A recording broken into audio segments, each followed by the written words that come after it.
مریم علیہ السلام ایک ایسی عورت تھی جو تنہا چھوڑ دی گئی تھی، مگر اللہ ہمیشہ ان کے ساتھ موجود تھا۔ یہاں پر حضرت عیسیٰ علیہ السلام کی پیدائش کا ذکر کیا گیا ہے، لیکن حضرت مریم علیہ السلام نے اللہ سے شکایت نہیں کی۔ انہوں نے صرف یہ کہا کہ کاش میں اس سے پہلے مر چکی ہوتی اور بھولی بسری چیز بن چکی ہوتی۔ حضرت مریم علیہ السلام صرف ایک نبی کی ماں ہی نہیں تھی، بلکہ وہ ایمان کی مضبوط علامت تھیں۔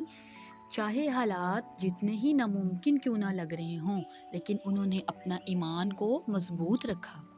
حضرت مریم علیہ السلام کے اس واقعے سے ان لوگوں کے لیے سبق ہے جو آزمائے جا رہے ہیں اور زندگی کی دوڑ میں اکیلے ہیں۔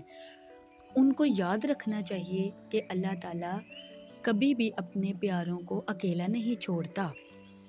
ہر تنہائی علیحدگی نہیں ہوتی، کبھی کبھار یہ اللہ کے قریب آنے کا ایک بلاوا ہوتا ہے۔ جب دنیا آپ سے دور ہو جائے، اللہ تعالیٰ ہر چیز سے زیادہ قریب ہو جاتا ہے۔ اس کو سیو کر لیں اور اس شخص کو شیئر کریں جسے یہ یاد رکھنے کی ضرورت ہے کہ جب دنیا منہ موڑ لیتی ہے، تب بھی اللہ تعالیٰ ہمارے ساتھ اور ہمارے قریب ہوتا ہے۔